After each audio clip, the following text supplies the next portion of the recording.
So by the end of November, Meltzer notes that Goldberg is already starting to move quarter hours, giving him a plus 10 rating with only 9 guys finishing ahead of him. Some of those names being Ric Flair, Roddy Piper, Steve Austin, and Rey Mysterio.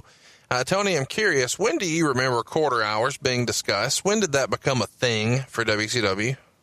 I think they became a thing for WCW just about the time that we started going on the air a little bit earlier, if you'll recall, instead of 5 minutes before.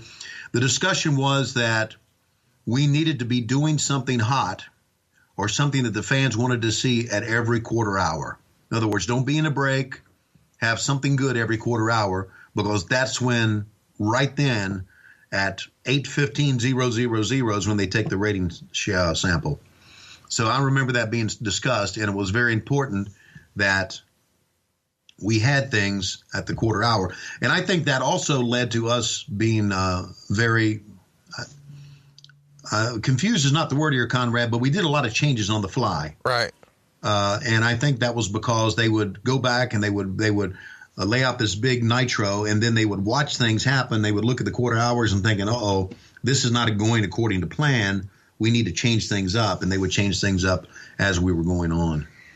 So I remember, that's what I remember about the quarter hours, them saying we've got to have it at 15, at 30, at 45, top of the hour, we've got to be doing something. That's why, well, they wanted to start the show a little bit before Vince, but they also wanted to make sure at the top of the hour that they weren't in the open, that they wanted to be wrestling. That was the thought back then. I like that.